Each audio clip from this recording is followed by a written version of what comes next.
She blocked my driveway and said I didn't look like I lived here. But when the cops showed up, her voice cracked right as I pulled out my government ID and asked her boss to meet me at the scene. If you enjoy stories where justice shows up in a crisp suit and calm voice, don't forget to like, subscribe, and hit the bell because quiet power always makes the loudest impact. The moving truck groaned as it backed down the narrow lane, tires crunching over gravel that hadn't seen a proper leveling in years. I stood at the edge of my new driveway, palms pressed to my lower back, stretching the stiffness out of my spine while the last of the boxes were unloaded. A wind stirred the trees behind me, rustling oak leaves and bringing with it the smell of cut grass and baked concrete. It was a good day for a new beginning, I thought. After 26 years of federal service and more deployments than I cared to count, I had finally traded chaos for peace. At least, that was the plan. I had barely finished unlocking the front door when I heard it. The unmistakable sharp click of heels on pavement, rapid and decisive, followed by the scraping of a clipboard being drawn from under an elbow. I turned just in time to see her striding toward me, arms swinging like she was headed into a courtroom to deliver closing arguments. Her hair was pulled tight, her sunglasses mirrored and severe. She wore a light blue blouse buttoned so high it looked like it was choking her, and her mouth was already tightening in preparation for the confrontation she had clearly rehearsed in her head. "You moving in?" she asked, though it was clear from her tone that she wasn't here for casual conversation. I nodded, extending a hand. "Just arrived this morning. Name's Malcolm. Nice to meet you." She didn't take my hand. Instead, she lowered her clipboard just enough to glance at it, as if to confirm whether the name I'd offered matched the one in her records. "I don't have you listed as the new owner," she said, flipping a page with exaggerated care. "Do you have ID, proof of ownership?" My smile faltered, but only slightly. "The sale closed last week. Everything's filed with the county. You should see it soon." "I need to see something now," she replied, her voice sharpened to the kind of edge used to slice right past boundaries. "This neighborhood is monitored by our HOA, and we have rules in place for a reason. There have been incidents." I didn't ask what she meant by incidents. I could hear the weight of the unspoken in the way she shifted her posture, the way her eyes scanned me like she was counting threats. My skin has always arrived before I do, and I'd lived long enough to know the look on her face didn't come from concern about a missing lawn maintenance form. "I'm sure you do," I said gently, "but I've got a moving truck that needs clearing, and a lot of heavy boxes left to go inside. If there's an issue, feel free to send something in writing." That should have been the end of it, but she didn't move. Instead, she pivoted and took 2 long steps to block the driveway entrance with her body. My movers hesitated, standing behind the truck with boxes in hand, unsure of what they were watching unfold. She looked back at me over her shoulder, chin raised. "If you can't prove you live here," she said slowly, "I can't allow you to proceed. We've had squatters before, people pretending." I took a deep breath, the kind I'd learned to take in tense rooms overseas, in negotiations that teetered on the edge of ruin. My voice stayed calm, but lower now, anchored. "I suggest you step aside. I've got no interest in escalating this." She crossed her arms. "I'll call security." "You do that," I replied, not looking away. We stood like that for several long seconds. A crow cawed in the distance, and somewhere down the street, a dog barked once and fell silent again. Finally, she pulled out her phone, her fingers tapping with exaggerated importance. She spoke into it, her voice full of righteous indignation. "Yes, I need a patrol car. We have a suspicious male individual attempting to access a property on Oakview Lane. He's refusing to provide identification and is becoming aggressive." I looked away then, not because I was defeated, but because I'd heard enough. I turned and walked back up the porch steps, opening the door wide and letting it swing slowly behind me. My name was on the deed. My picture was in the federal directory. My life was built on the back of papers signed in triplicate. Service rendered quietly, loyalties earned and never demanded. And yet here I was, being treated like an intruder in a home I had paid for with the best years of my life.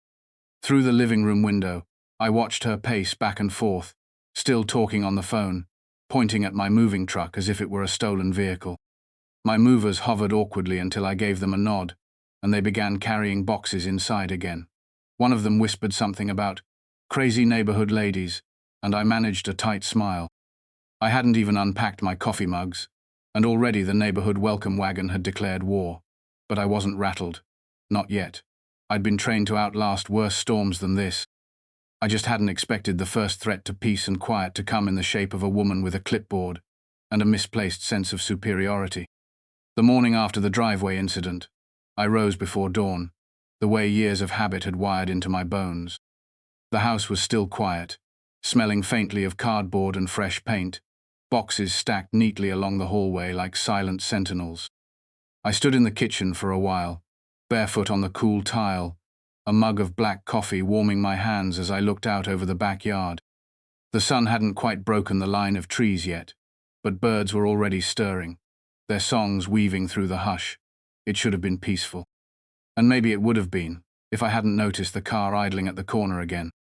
Same shape, same dull silver. It had been there the night before too, parked just beyond the edge of my property. At first I thought it belonged to a neighbor. But now, seeing it again as the early light caught the windshield, I could make out the outline of a person behind the wheel, motionless, watching. I didn't call anyone. I didn't need to. If someone was trying to rattle me, they'd need to try a lot harder than parking 20 feet off my lawn. I'd been on convoys where snipers didn't blink, walked into villages with handshakes that turned into detonators. This wasn't fear. It was something colder, slower, a kind of simmering insult that settled beneath the skin. I sipped my coffee and let the figure sit there, knowing full well who it probably was. 2 hours later, after I'd shaved, dressed, and taken my time with breakfast, I drove toward the base. It was my first day in the new role, and I wanted to arrive unhurried, grounded. The road to the security checkpoint wound past stretches of wild pines and squat government buildings, the kind that hadn't changed since the Cold War. The guards at the gate saluted sharply, calling me sir without hesitation, and waved me through. Inside the perimeter, the world looked different. There was order here, a rhythm that made sense. People moved with purpose.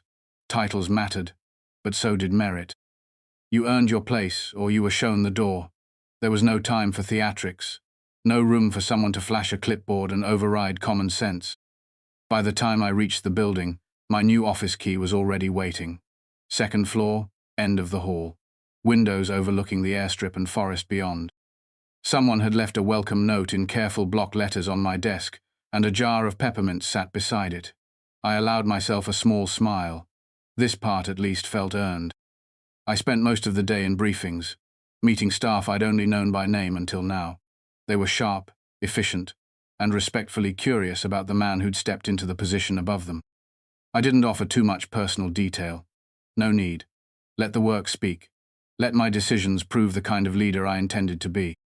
Still, the words from the day before lingered. You don't look like you live here. The accusation wasn't new, just louder than usual. Over the years I'd been mistaken for the janitor, the driver, the security escort. I'd seen the slow double takes when I walked into boardrooms and handed over my credentials. There was always that flicker of disbelief before the forced politeness kicked in. But something about yesterday had stuck in my ribs, not because it was unusual, but because it had happened right in front of my own home, before I'd even had time to set down roots. By the time I returned that evening, the silver car was gone, but a note had been taped to my front door, a printed citation, complete with the HOA letterhead and a neat signature at the bottom. Unauthorized parking configuration, it read. The offense? One of my movers had backed too close to the curb. I stared at the paper for a long moment, then folded it and slipped it into a drawer near the entryway. I didn't need to respond. Not yet. I wanted to see how far she was willing to take it. Over the next week, it escalated. A warning about trash bins being left out too early, though mine hadn't even been rolled to the curb. A notice that the plants I'd moved from my previous home didn't meet community landscaping standards. At one point, she flagged the color of my mailbox, even though it matched everyone on the block. I said nothing. Neighbors watched. Some waved awkwardly. Others avoided eye contact altogether. One evening, an older man, 2 houses down, brought over a 6-pack and stood awkwardly on my porch, eyes flicking toward the corner where she lived. She's done it to others, he said without me asking. New folks, especially if they don't Fit the picture, you know. I didn't reply, just nodded and accepted the beer. We stood in silence for a while, and that seemed to be enough for him. Later that night, I sat in my office and opened my laptop. I pulled up the HOA directory, found the names of the board members, and paused when I reached the one listed as President. I recognized it. Not from the neighborhood, but from an organizational chart filed in one of our internal systems at work. Same name, same division, different branch, but directly under mine. It took a moment to register. Then I leaned back in my chair, exhaled through my nose, and let the irony settle like dust on a bookshelf. She didn't know it yet, but the little kingdom she thought she ruled was about to get very, very small. The first time I saw her carrying the clipboard again, it was early Saturday morning. I was crouched near the mailbox, adjusting the base of a small solar light I'd installed the day before. The ground was soft from last night's rain, and the breeze still carried the scent of wet concrete and pine needles. I was in no hurry. I'd come to enjoy these quiet weekend mornings, when the rest of the street still slept and the only sound was birdsong overhead. That quiet didn't last long. I saw her reflection first, in the chrome of the mailbox post. Then the tap of her shoes, that same sharp rhythm that came with her approach, as predictable as a tide. She crossed from the sidewalk with the same stiff gait, pen already clicking in her fingers. The clipboard rested in the crook of her arm like it belonged there, like it had been grafted to her long ago. "You do realize," she began, "that modifications to lawn fixtures must be pre-approved by the association." I stood slowly, wiping my hands on the back of my jeans. "It's a solar light." "Yes," she said, flipping through her pages, "but the style must conform to community standards, and anything staked into HOA land requires permission. That strip of grass belongs to the neighborhood." I glanced at the tiny solar stake, no taller than my shin, blinking dimly in the morning light. "I'll make a note of it," I said. She seemed confused by my tone. I wasn't agreeing. I wasn't arguing either. I was just speaking. For her, that grey space between compliance and confrontation was foreign territory. She shifted her weight, lips pressing into a thin line. "We've had issues before. People thinking they can move in and change things without regard for the community." I looked her in the eyes then. Not with heat, not with challenge, just with the kind of quiet that comes from understanding how little weight certain words should carry. The kind of quiet that had outlasted bombs and tribunals and briefings, where lives hung in the balance. This wasn't that.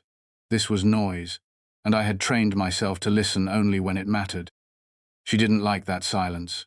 She turned, made a note on her form, and marched off without waiting for a response. Over the next few days, the notes continued. One arrived folded neatly into my doorframe, citing excessive dust from vehicle tires. Another was tucked under my welcome mat, pointing out non-regulation garden placement. The tomatoes I'd planted in 3 ceramic pots beside the back steps had apparently breached some unspoken code of appearance. I half expected a fine for breathing too loudly after 10. I never replied. I just kept them. I placed each letter in a drawer in the kitchen, alongside the first one she'd taped to my door. Every notice, every invented infraction. I didn't need them for proof. I needed them for the pattern. People like her didn't stop because they believed in order. They stopped when they ran out of room. My neighbors had begun to notice. Some watched from their porches when she approached.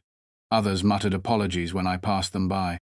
One afternoon, the woman across the street, who had never spoken more than a nod in my direction, crossed the road with a Tupperware container full of cookies.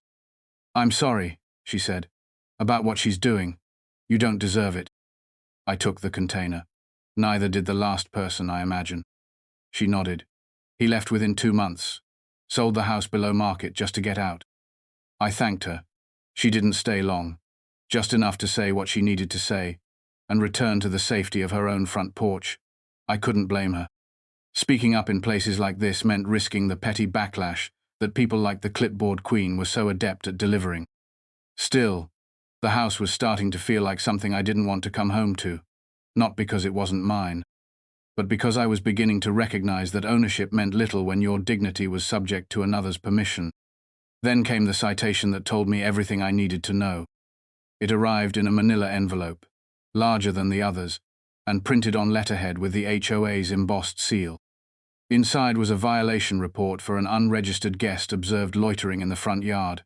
There was a photo stapled to the form, a grainy image taken from across the street, likely from behind her blinds.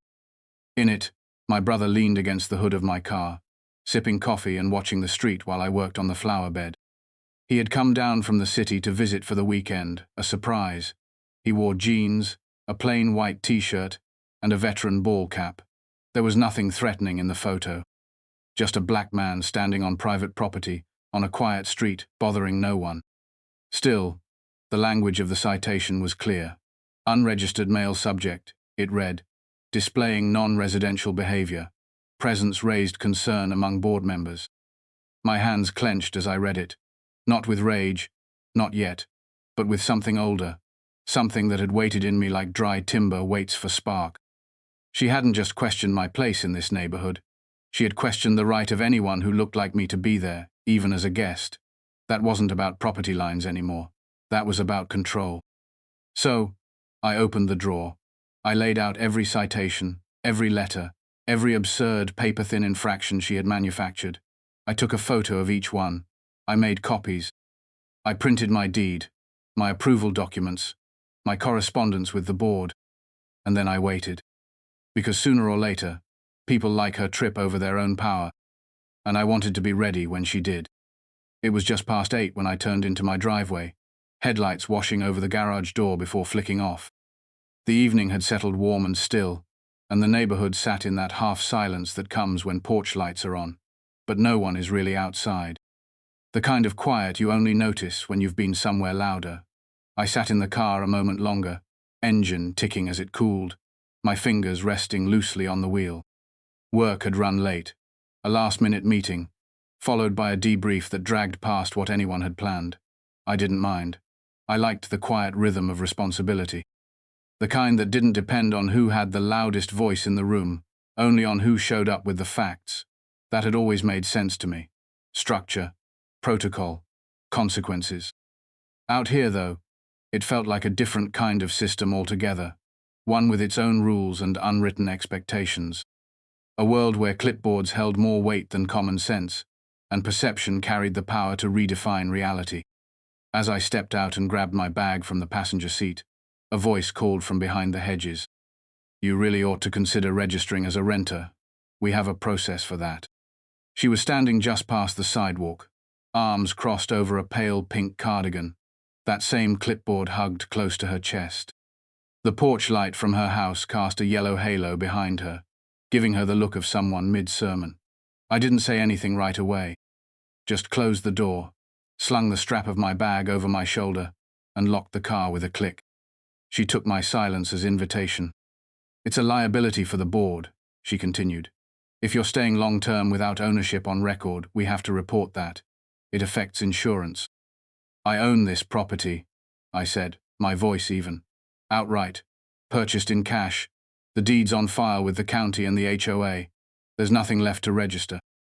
Her lips pressed together, not quite a frown, but something working its way there. She stepped closer, not so much walking as positioning herself with practiced intention.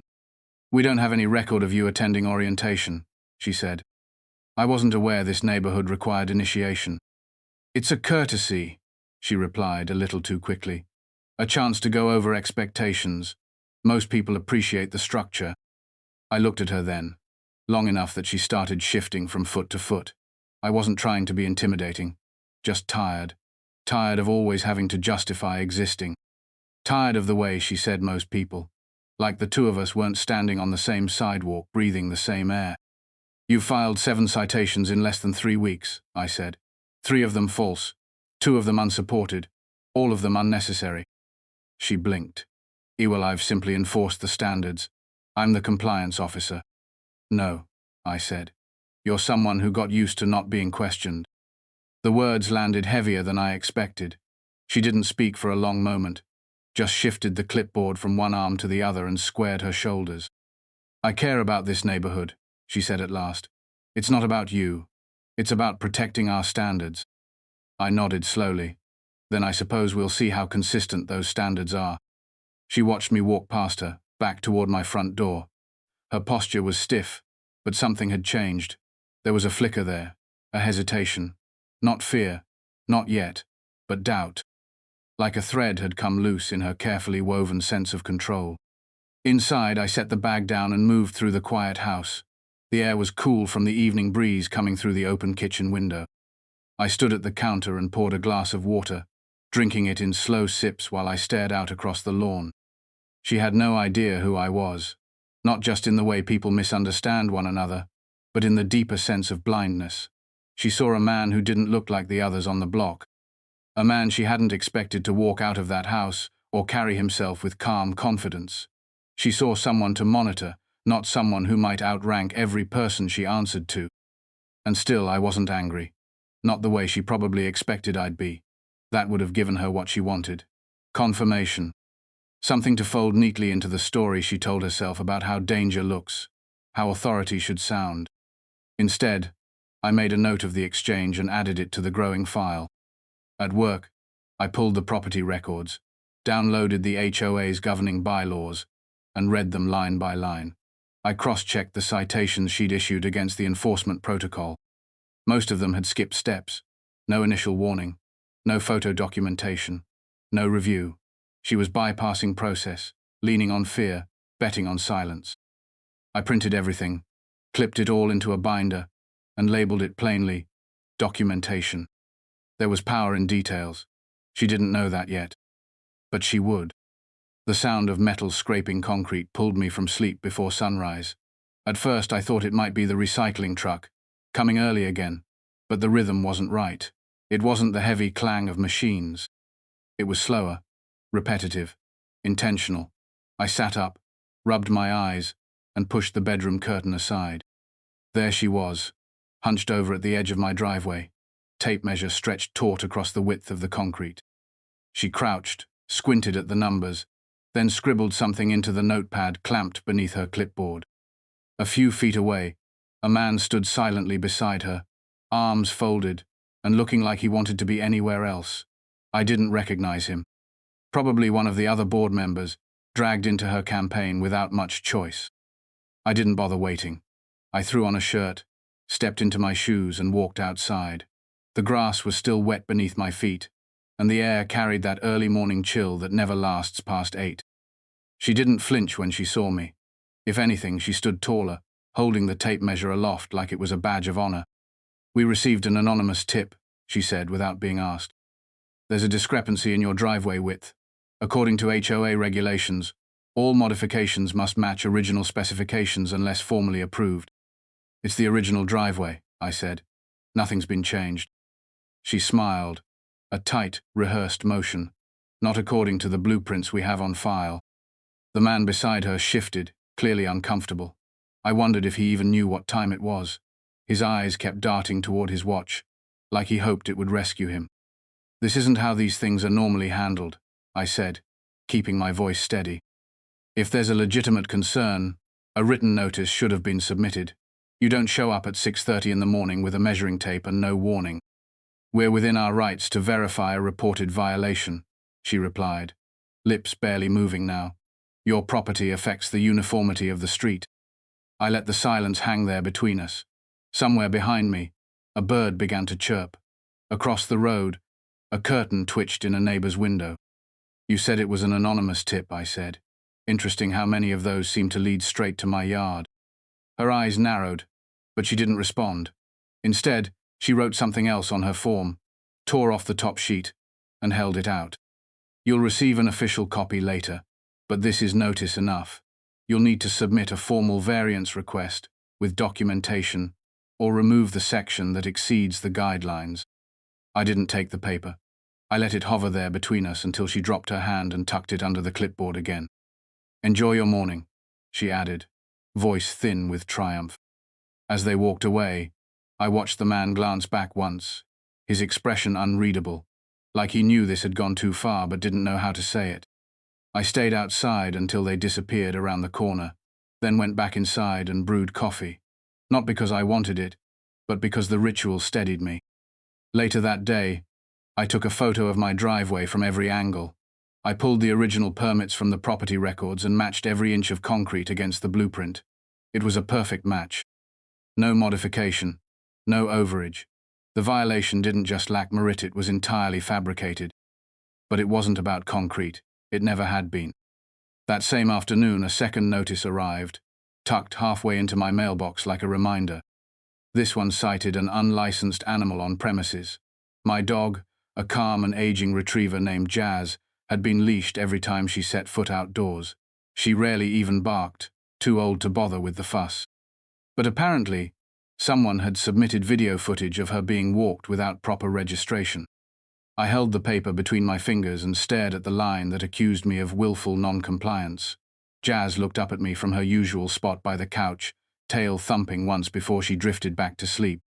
That evening, I walked the perimeter of my property with my phone's camera on. I documented the fence, the grass, the shed I hadn't yet unpacked, the potted plants that had already been flagged once before. I logged every timestamp, backed it all up twice, and created a digital folder labeled Ongoing Harassment. I wasn't planning a confrontation.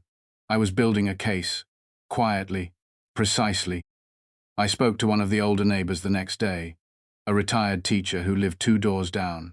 She met me at the edge of her yard while trimming her rose bushes. When I asked if she'd seen this kind of behavior before, her shears froze mid-air. "She did the same to the couple who lived here before you," she said, voice low. "Started with plants, then the mailbox, then the dog. They left within 6 months. Why didn't anyone stop her?" She shrugged. "People here don't like conflict. They'd rather wait for someone else to handle it. And she knows it. She's gotten away with this for years, only because the right person hasn't pushed back." I nodded and thanked her. She didn't say more, but her silence felt heavier than her words. Everyone knew. No one acted. I returned home, set my camera near the front window, and sat in the living room as the sun dipped low over the rooftops. She had turned my own home into a battleground, but I wasn't about to run. I didn't raise my voice. I didn't file a counter-complaint. I simply opened my laptop and began writing the report. Not for her. For her boss. It was a quiet Thursday when the call came. I was halfway through my second cup of coffee, sitting at my desk in the office, reviewing a case file from another division. The hallway outside my door buzzed with the usual morning rhythm shoes on linoleum, muted voices, the occasional clack of a stapler. I was just settling into the kind of focus that made hours disappear when my secure line blinked red. "Sir," came the voice from the other end, clipped and precise. "You're needed on an internal oversight review. Non-criminal but flagged for possible misuse of authority within a local civilian entity." I raised an eyebrow. "Which one?" "The Homeowners Association of West Ridge Estates." I leaned back in my chair. The name settled over me like a fog. I hadn't expected it to surface this quickly. I certainly hadn't expected it to come from inside our own channels. But there it was, filed under internal audit review, logged and forwarded through one of our oversight subcommittees that occasionally tracked public complaints connected to federal employees. I tapped my pen against the desk and asked the next question carefully. "Who initiated the review?" There was a pause. Anonymous civilian complaint, followed by corroborating statements from 2 HOA board members and 3 residents. 3. Not 1. Not 2. 3 people who had decided enough was enough. That was more than I'd counted on. It meant the silence on the street was beginning to crack. I gave the go-ahead to send the packet up and requested the full file, including the list of associated personnel. As expected, the name of the HOA president was right there, printed in bold at the top of the contact list. Leonard J. Paxton. I had seen that name before, on internal memos, on personnel reports. Leonard Paxton worked 2 branches under me, a civilian logistics officer who had risen quickly through administrative channels and had landed a regional coordinator role at our agency. He was known for being efficient, quiet, and eager to please. I had met him in passing once, at a quarterly performance meeting. He had no idea where I lived, at least not yet. The oversight review was not a formal investigation, not yet, but it was the first movement of something deeper. It meant a pattern had emerged. It meant the board had drawn enough attention to warrant scrutiny. And I was being asked to attend not as a neighbor, not as a resident, but in my official capacity. I agreed to participate, requested to be kept anonymous in the scheduling, and asked for a full summary of prior HOA activity, particularly any enforcement decisions involving potential discrimination, failure to follow procedure, or selective enforcement. By midday, I had a printed report in hand. The pattern was undeniable. There were citations that disproportionately targeted a narrow group of residents. There were instances where proper documentation had not been filed before notices were issued. One board member had submitted a quiet resignation 2 weeks earlier, citing a toxic and retaliatory atmosphere. Their statement had been attached to the file. Still, the tone of the entire report was measured, factual. It didn't offer conclusions. It only offered questions. That was enough. Back at home, I returned to my usual rhythm. I made no sudden moves. I didn't adjust the position of the potted plants. I didn't speak to neighbors about what was coming. I simply lived, as I had from the beginning, quietly, deliberately, with nothing to hide and no need to explain. 2 days later, I saw him for the first time. Leonard Paxton. He was standing on the sidewalk near my corner, dressed in khakis and a polo shirt, clipboard tucked under his arm, talking to her. She didn't notice me watching from the porch, but he did. He froze for just a breath too long, eyes locking with mine. Then he turned slightly away and kept speaking, his voice too low to carry. She was animated, gesturing at something behind him, likely pointing toward my yard. He kept his hands low, his body still, nodding once or twice, but offering no obvious reaction. Something had shifted. He knew, or at the very least he suspected. That glance was not the look of a man at ease. It was the look of someone who had discovered too late that they were being observed from higher ground. I sat back in the porch chair and let the moment pass. I didn't approach. I didn't wave. I let him carry that knowledge back with him, wherever it needed to land. That night I updated my documentation file and added the new detail: direct interaction between board president and compliance officer on premises, possible coaching or backpedaling behavior. Non-confrontational posture from president suggests awareness of impending inquiry. I wrote it plainly. I wrote it the way I'd written reports for years, without exaggeration, without bias, without the heat of personal grievance. Just the facts. Because the facts were enough. And in 2 weeks we'd all be sitting at a table together. Some of us knowing exactly who we were. Some of us about to find out. It was a Friday evening when everything finally tipped.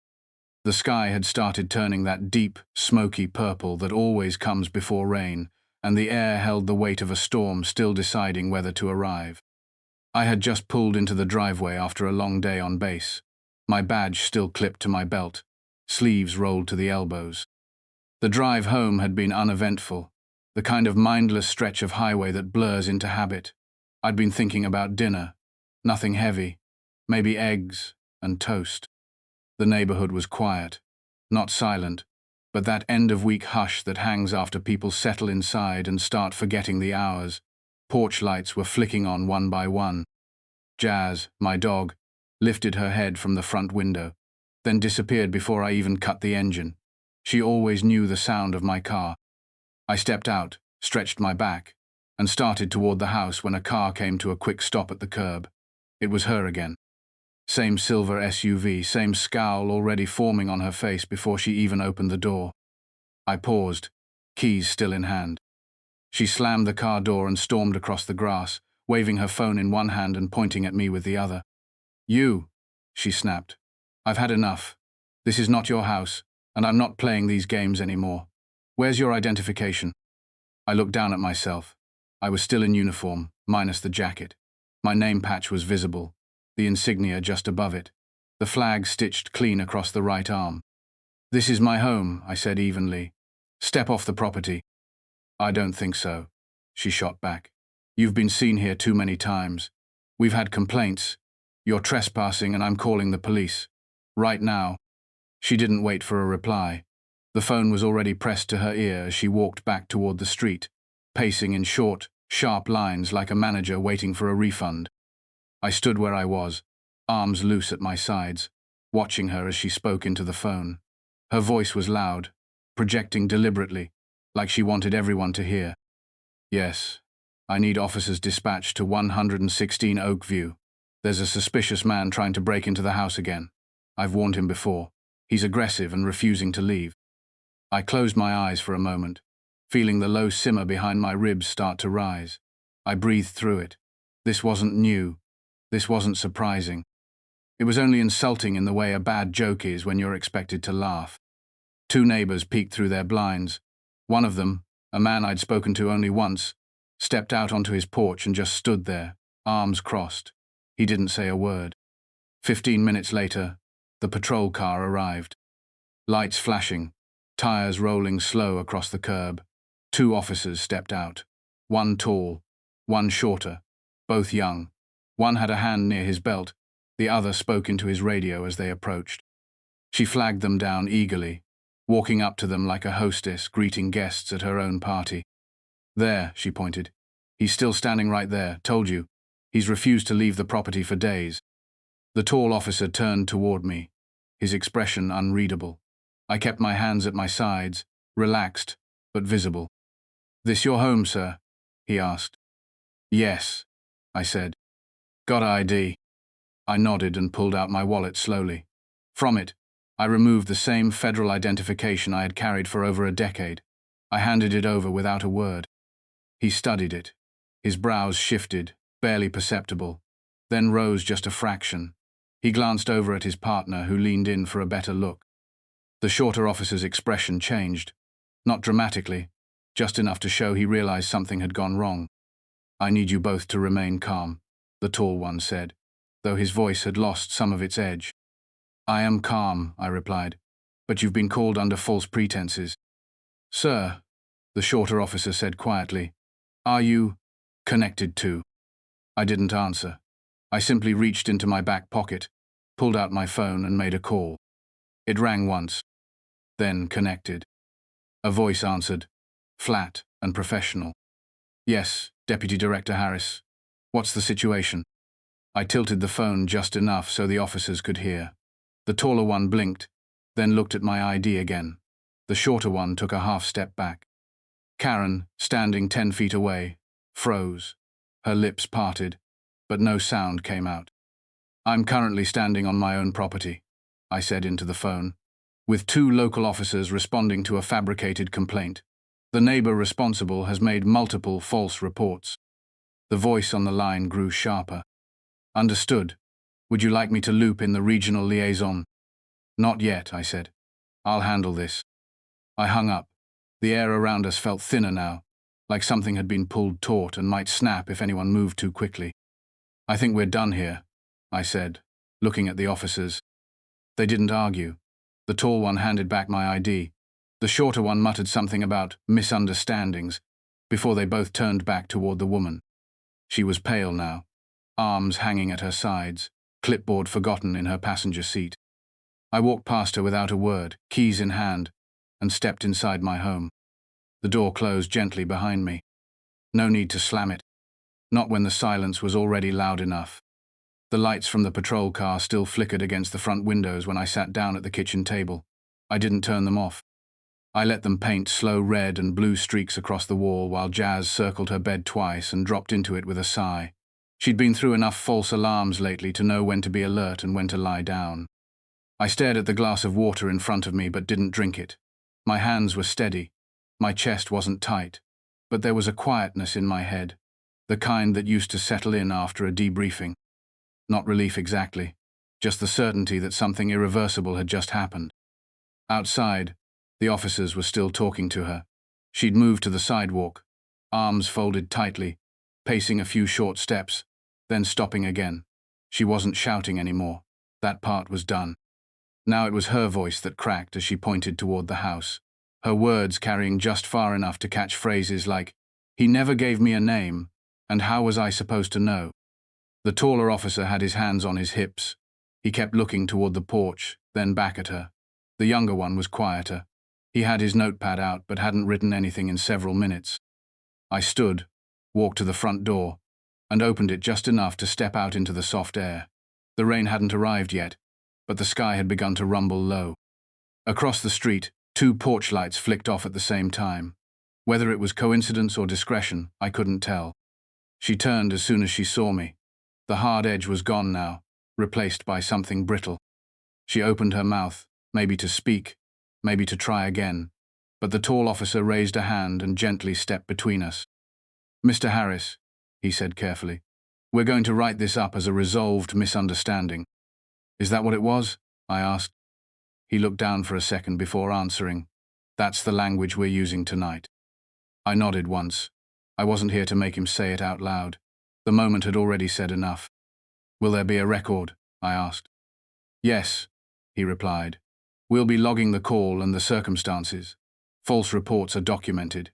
If there's a pattern, it escalates." "There is a pattern," I said, "and it's not subtle." The younger officer cleared his throat and stepped forward. "For what it's worth, sir, we didn't know. She made it sound like." He didn't finish. Didn't need to. I let him off the hook with a quiet nod. He looked relieved and stepped back. The taller one turned to her. She straightened, but her posture didn't have the same certainty it had earlier. She looked tired now, smaller somehow. Like the truth had finally started to land on her shoulders and she didn't quite know what to do with the weight. "Ma'am," he said, "unless there's an actual emergency, you should direct your concerns to the HOA board. This isn't what police resources are for." She blinked rapidly, her hands tightening around the strap of her bag. "But I was just trying to make sure everything was in order." He didn't answer. He just looked at her for a long moment before walking back to the patrol car. She stayed there for another minute, shifting from foot to foot, not quite ready to leave but having no reason to stay. I didn't move. I didn't speak. I watched her try to decide whether to apologize, to defend herself, or to pretend it never happened. She chose none of them. Instead, she turned, walked back to her SUV, and drove off without another word. The neighborhood returned to its strange, unnatural stillness. The kind that only comes after noise has cracked the surface and settled again, leaving behind something changed. I stood on the porch for a while, hands in my pockets, breathing in the damp air. Somewhere in the distance, thunder rolled again, deeper now. A breeze kicked up, pushing through the trees and carrying with it the first faint scent of rain. When I finally stepped back inside, I didn't feel victorious. This wasn't a triumph. It was something quieter, a shift, a moment she couldn't take back, a truth she couldn't unsee. In the living room, Jazz looked up from her bed, then closed her eyes again. The house felt calm, like it had reclaimed something that had been taken for weeks without permission. I walked to my office, opened the drawer, and placed the new report with the rest. Not out of spite, out of habit, out of preparation. She had called for backup, and when it arrived, it learned who I was.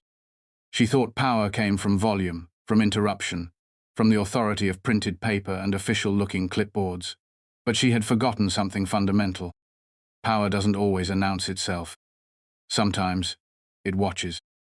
And when it speaks, it doesn't raise its voice. It only needs to speak once. The next morning arrived heavy with humidity, the kind that clings to your collar before you even step outside.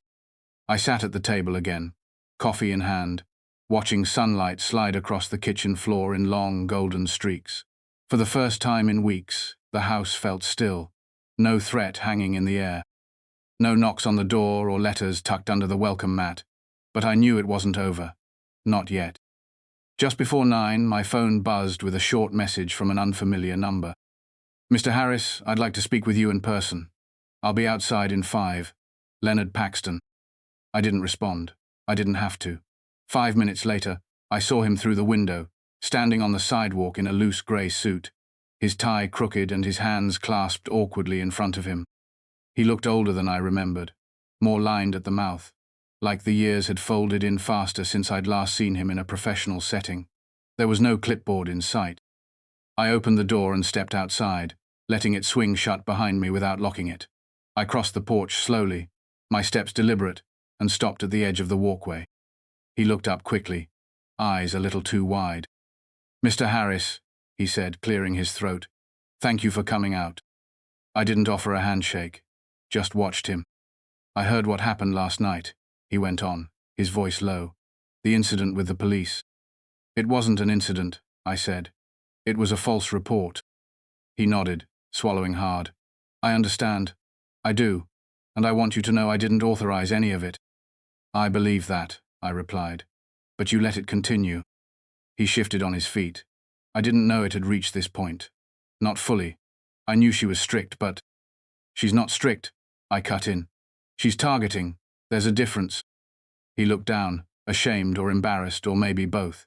You're right, he said after a pause. There's no excuse. And that's why I'm here. I want to make this right. I want to talk. I stepped aside, gestured to the porch. Then talk. We sat in silence for a moment before he finally spoke again. I didn't realize until I saw the report come across my desk. When I saw your name, your title, I nearly dropped it. I imagine so. He gave a quiet, humorless laugh. I should have recognized it earlier. Should have done more to check how things were being handled. Karen was supposed to manage compliance. That was her role. She volunteered. Always said she just wanted the neighborhood to stay safe, to look respectable. She was doing more than that. I see that now, he said, folding his hands tightly together. The problem is, she's not just one person. She's part of a mindset here, one that's been allowed to operate unchecked. People don't challenge her because she keeps everything quiet on paper. No screaming, just citations, lots of them. I have a drawer full, I said. He winced. I'd like to see them. I'd like you to explain why she still has any authority at all. He looked up. She won't. Not after this. There's a board meeting scheduled for this evening. Emergency session. She doesn't know it yet, but her position is on the table. She'll fight it. I'm sure she will, he replied. But this time she won't win. Enough people have stepped forward. Your name showing up in the complaint list. It made others feel like they could speak up too. She pushed too far. And now? I want you there, he said. Tonight. At the meeting. I want the board to hear it directly from you. What happened? What's been done to you? The way she's twisted this community into a place where people are afraid to plant flowers in the wrong spot. I took a long breath. Let it settle. I'll come, I said, but not to plead a case. I'm not looking for sympathy. I'm looking for accountability. He nodded again. Fair enough. That's more than fair. He stood, brushing his hands on his slacks like the act of rising had exhausted him. 7 o'clock, he said. Community center on Parkside. I nodded once and watched him walk back down the street. His pace was slower now. No urgency, just a quiet burden riding his shoulders. That evening I arrived 10 minutes early. The parking lot was half full already. People were clustered in small groups under the glow of the entry lights, voices low and uncertain. As I stepped inside the building, I felt the air shift. Conversations softened. Eyes followed. A few nods came my way, hesitant but sincere. At the front of the room sat the board. 5 members, 4 of whom looked like they'd rather be anywhere else. Karen sat in the center, clipboard across her lap, face calm but rigid. When she saw me, something behind her eyes flickered. I took my seat in the front row, folded my hands in my lap, and waited. This wasn't about reclaiming space. This was about resetting the balance. And the room was finally ready to listen. The meeting opened with the usual formalities.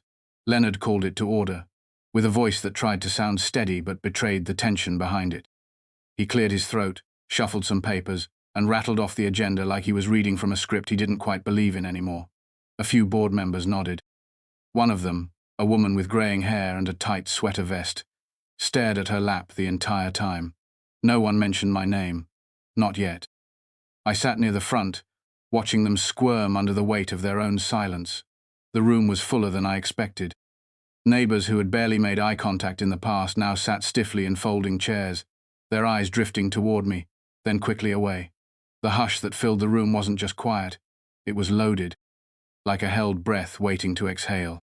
Karen sat upright at the center of the board's table. Her blouse was crisp, her lipstick bright. The clipboard was there too, resting on the table before her like a prop she couldn't let go of. She hadn't looked at me once, but she didn't need to. Her posture said it all. She still believed this was her house to manage, her rules, her audience. When Leonard finally reached the part of the agenda marked Community Grievances, he stopped reading and looked up. He didn't address me directly. He didn't have to. He looked out over the crowd, then nodded slightly toward the microphone set at the front of the room. Mr. Harris, he said, I believe you've asked to speak. I stood and walked slowly to the mic. The sound of my shoes on the tile floor felt louder than it should have. When I reached the front, I didn't look at Karen. Not right away. I looked at the people watching. Some leaned forward. Others looked down, as if they weren't sure what side they were supposed to be on. "My name is Malcolm Harris," I said.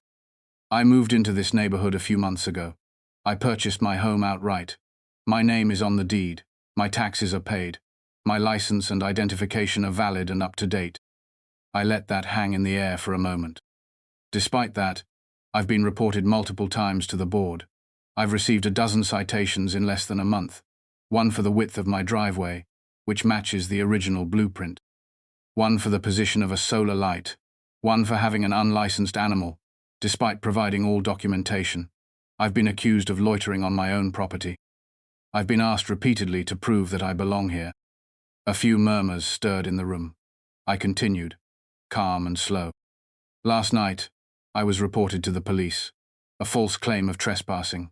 Officers arrived prepared to question me until I showed them federal identification. Until I made one phone call that changed the tone of the entire interaction." Now I looked at Karen. Her face was tight, her lips drawn into a line that trembled slightly at the corners. Her hands clutched the edge of the clipboard, but she didn't speak. "I'm not here to shout," I said. "I'm not here to accuse anyone of what they already know they've done. I'm here to give this board a choice." I took a breath and scanned the room. "Option 1, I said, you investigate every citation issued by this individual. You audit her complaints, review her documentation, and determine how many violations were fabricated, exaggerated, or selectively enforced." The room was quiet. Every eye was on me now. "Option 2, I continued. You remove her from any position of enforcement authority. Tonight, without delay." Karen finally stirred. Her voice cracked as she began to speak. "This is highly irregular," she said. "He's attempting to intimidate this board. This isn't the place." "This is exactly the place," I interrupted. "And I haven't raised my voice once." She fell silent again. Leonard looked down at the table. No one moved to support her. "Option 3, I said. You escalate this to the regional office. You ask them to intervene. And when they find out that one of your board members has targeted residents based on race, has abused procedural authority, and has made false police reports, you will lose more than credibility. You will lose funding. You will lose your insurance. You will lose the trust of this community, if there's any left to lose." Karen opened her mouth again, but this time Leonard held up a hand. "Karen," he said, his voice firmer than it had been all night, "I think we've heard enough." She snapped her gaze toward him. Her mouth opened, closed again, then turned into something that looked like a sneer dressed up as a smile. "I've served this board for years," she said quietly. "I've kept this community clean, safe, orderly." "You've made people afraid," someone in the audience said. A woman in the third row, hands clenched in her lap. "You made me afraid." Karen looked around, but the eyes she found didn't defend her. The room had turned. Leonard looked at the other board members. Then he nodded once. "We'll take a vote," he said. "Now." They didn't deliberate. They didn't argue. When the votes were cast, it was unanimous. Karen stood slowly. She picked up her clipboard and walked out of the room without a word. No apology, no acknowledgement. Just the soft click of her heels against the tile as she disappeared down the hall. I didn't stay much longer after that.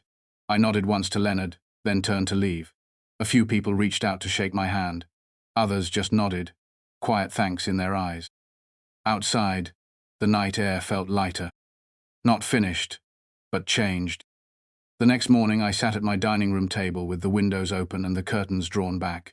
The air smelled like wet grass and pollen, and the soft rumble of sprinklers echoed down the street. For the first time since moving in, I wasn't waiting. I wasn't bracing. I wasn't listening for footsteps or the rustle of paper tucked into my doorframe. The world felt still again, like the tension that had coiled tight around the neighborhood had finally snapped. I hadn't expected her to be gone so quickly. Part of me thought she'd linger, clinging to whatever shred of imagined control she had left. But she hadn't even returned for her things. The board had stripped her access to records and removed her from the enforcement role by noon. They sent a notice to the community that afternoon, a carefully worded email about restructuring leadership, re-evaluating procedures, and moving forward. There was no apology in it, just a subtle shift in tone, as if they hoped residents would forget how long they'd been silent. A day later, I received a knock on the door. It was the woman from the board with the grey sweater vest. She held a small folder in one hand and wore an expression that hovered between cautious and sincere. "Mr. Harris," she said, "I was asked to deliver this personally." She handed me the folder and stood back like she didn't know whether she should stay. I opened it while she waited. Inside were photocopies of all the citations I'd received, each with a red stamp across the top that read rescinded. Attached was a formal statement from the board acknowledging improper process and a promise to review all citations issued under Karen's oversight in the past 2 years. I looked up. "All of them?" She nodded. "We're going through them one by one. It'll take time." Her voice was steady, but there was something quiet behind it. Regret, maybe, or shame, or both. "Thank you," I said. "It's a start." She hesitated before speaking again. "Some of us should have spoken up sooner. I knew what she was doing, but I told myself it wasn't my place, that it wasn't happening to me." Her voice dropped at the end, like she hated hearing herself admit it. "It happens to someone," I said, "and that's enough." She nodded once, then turned and walked down the front path without another word. I watched her go. I wasn't angry at her. Not anymore. People like her didn't throw the first stone, but they looked away when it landed. That was its own kind of damage. Later that week, the neighborhood began to change in small ways. Subtle things. A family 2 houses down planted a small garden along the edge of their lawn, something they'd apparently been warned against before. A young couple started painting their fence a different color. A few residents who had never spoken to me now waved when they passed. One even brought over banana bread wrapped in foil, muttering that they were sorry about the whole mess, and disappearing before I could reply. It was like the place was exhaling after holding its breath too long. Still, I knew better than to call it healing. It wasn't that easy. Change doesn't happen all at once, and some things don't shift just because a vote is cast or a clipboard gets taken away. But it was something. A beginning. A crack in the surface wide enough for light to slip through. One afternoon, as I was sweeping the front steps, I spotted Leonard approaching from down the street. He was walking slowly, carrying a small manila envelope under his arm. His shirt sleeves were rolled up, and he looked less like a board president and more like a man trying to figure out who he was, without the weight of someone else's shadow. "Mind if I stop for a minute?" he asked. I leaned the broom against the railing and nodded. "Sure." He handed me the envelope. "Final documentation," he said. "Everything's cleared, and we've added your recommendations to the new policy draft." I didn't open it right away.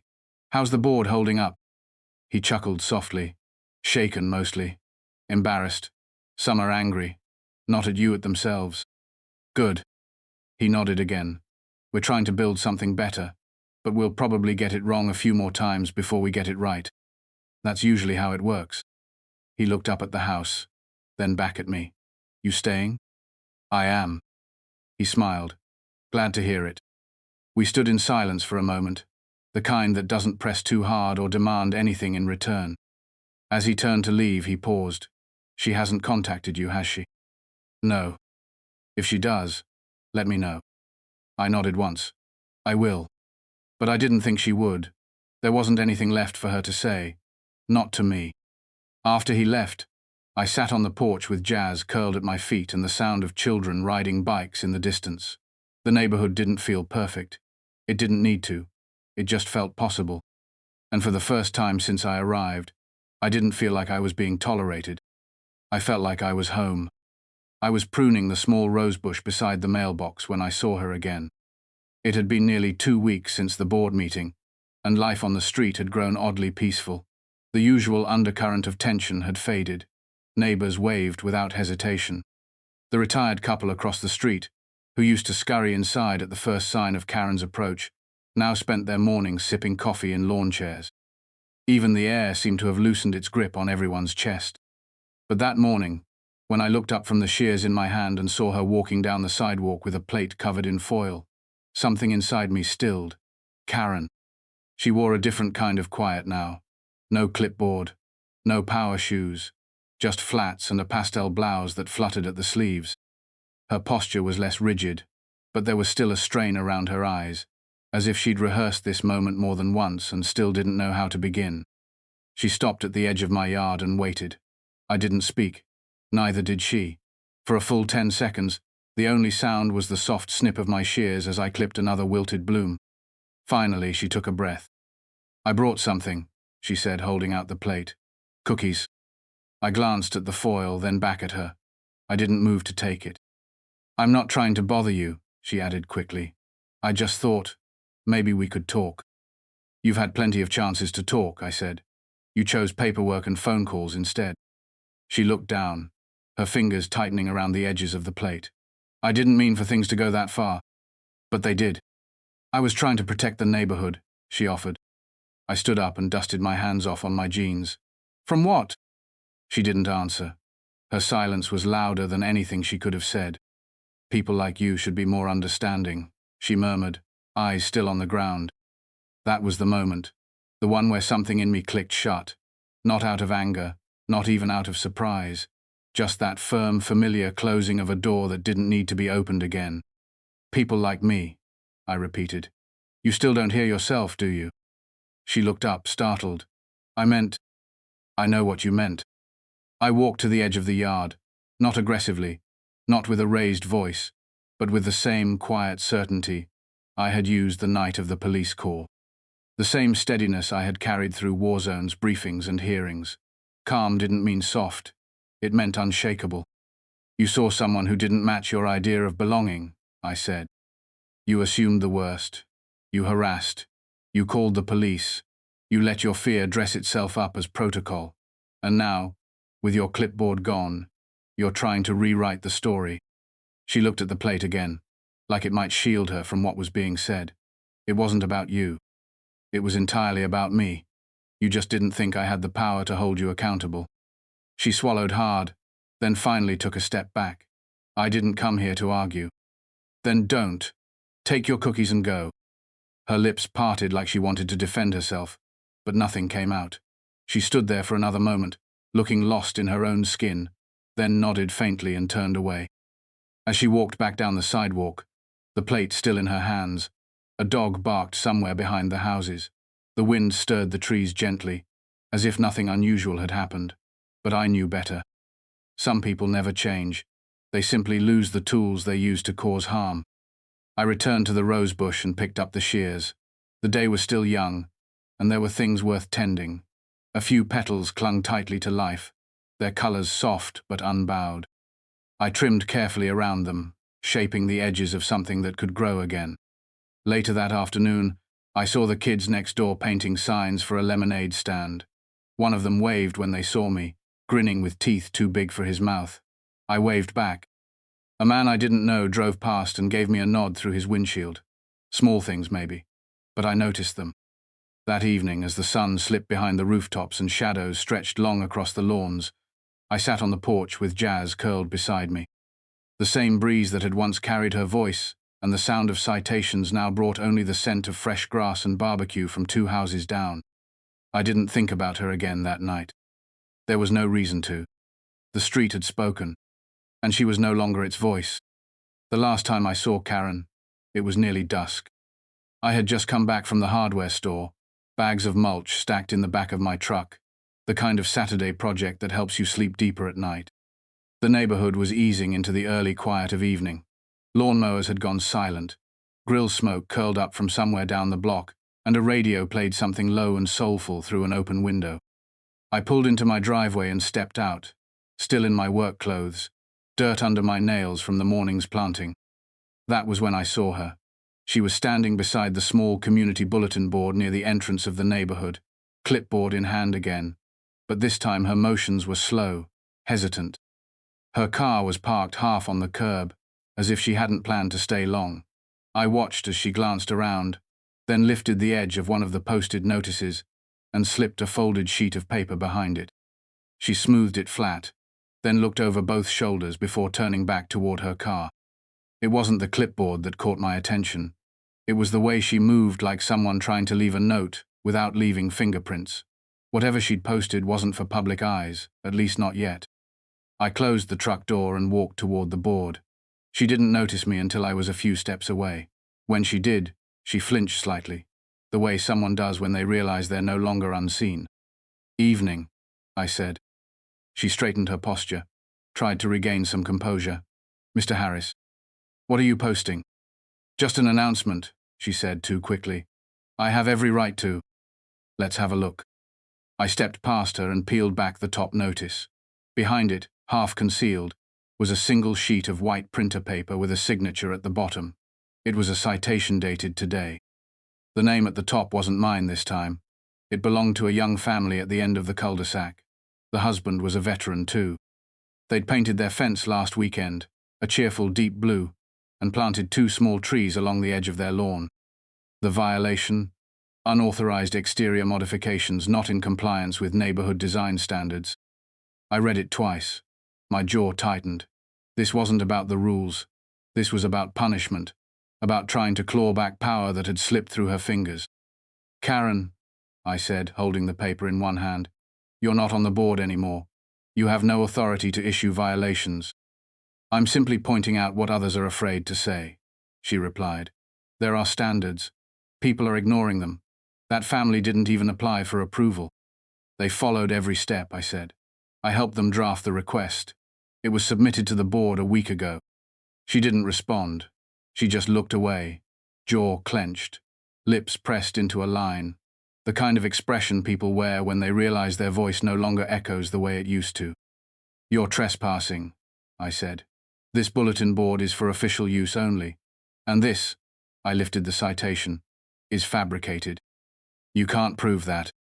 I don't have to, but I can show the board what you're doing, and I can make sure the homeowners you're targeting know who's still stalking their yards with a pen and a grudge. For a second, I thought she might yell. That old sharpness flickered in her eyes, but it faded before it could rise. She turned instead, walked to her car, and climbed in without another word. I watched her drive off. This time, no police were called. No citations were left behind. Just the sound of her tires crunching over gravel and disappearing around the bend. I took the paper home and scanned it. I added it to the file I still kept, though I didn't expect to ever need it again. Old habits die slow. The next morning, the board held an emergency session by phone. Leonard called me after. We've decided to file a restraining order, he said. We'll prevent her from submitting anything in writing to the board or posting on behalf of the HOA in any form. Good. She didn't take it well. She never does. We also voted, he continued, to remove her access to all community spaces. That includes the bulletin board. She'll be back, I said. Not to the board, but she'll find other ways. We'll be ready. I believed him. For once, I believed that the neighborhood would hold the line. That evening I passed by the bulletin board again. The citation was gone. In its place was a bright, hand-drawn poster in crayon that read, Lemonade today, 2 for 1, all smiles welcome. The kids down the street had pinned it up with a thumbtack shaped like a star. No signature, just 3 initials in colored marker at the bottom. It made me smile. Power doesn't always look like authority. Sometimes it looks like permission.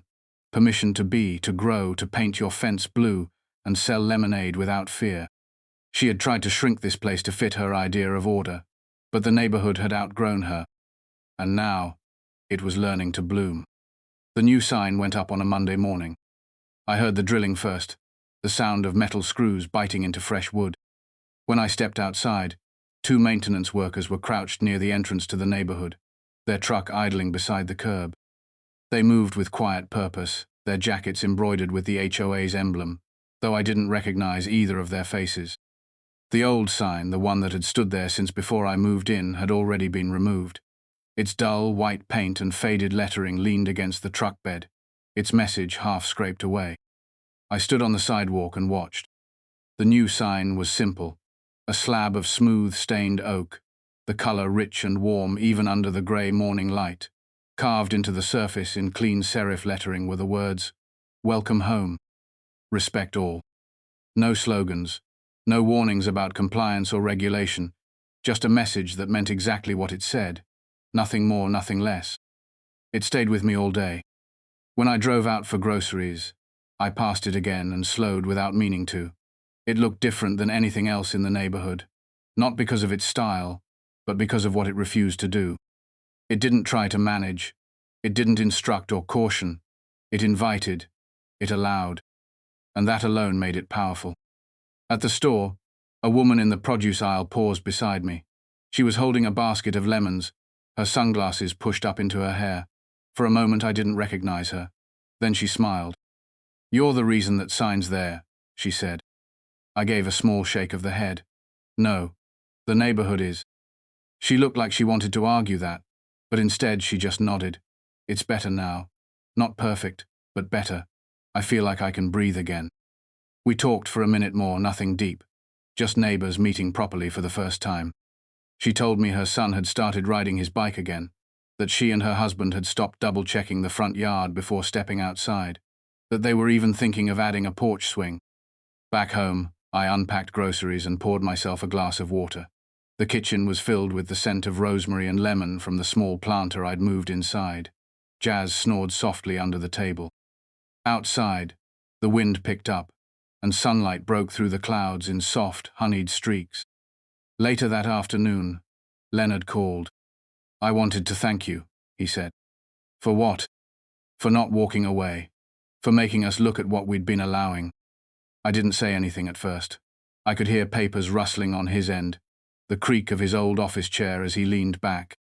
"I've been thinking," he continued, "about how easy it is to let someone else lead, even when you know they're headed in the wrong direction. It's quieter that way, but it's not safer. Not in the long run." "No, it's not." "I've stepped down," he added. "Effective end of this week. Time for someone else to take the wheel." "Any idea who?" "A few names came up," he said, "but one was mentioned more than the others." There was a pause. I knew where it was going. "I'm not interested," I said. He chuckled. "Didn't think you would be." Still, I had to ask. "I didn't come here to lead a neighborhood," I said. "I came here to live in one." "Sometimes that's the same thing." "Maybe," I said, "but not this time." We said our goodbyes and I hung up. The quiet in the house felt different now. Not empty, not tense, just full of breath, full of space. That evening, I walked the street. Just a short loop, the kind of walk that didn't need a destination. I passed a few neighbors, nodded, traded greetings. One family had set up a small table in their yard, offering free cookies with a sign that read, "No fines, no fuss, just snacks." I took one, thanked them, and moved on. When I passed the sign again on the way home, I stopped and looked at it for a while. "Welcome home. Respect all." I didn't know who had suggested the phrase. Maybe it had been Leonard. Maybe someone on the board. Maybe one of the residents who had never raised their voice, but had finally started to speak. It didn't matter. What mattered was that it stayed. What mattered was that it meant something now. Before I stepped back inside, I stood for a long moment on the porch and took it all in. The smell of jasmine drifting from a nearby yard. The sound of a screen door closing 2 houses down. A dog barking in the distance. Wind pushing through the trees, steady and low. Nothing had changed overnight. There were still cracks in the sidewalk. Still people learning how to share space better. Still rules to rework and conversations to finish. But something real had shifted. Something permanent. This place had learned to see itself again. Not as a checklist, not as a set of fences and guidelines, but as a place where people live, where they hope, where they belong. And for the first time since I set foot on this street, I didn't feel like I was being tolerated. I felt like I was part of it. Not because I'd forced my way in, but because I stayed long enough for the doors to open,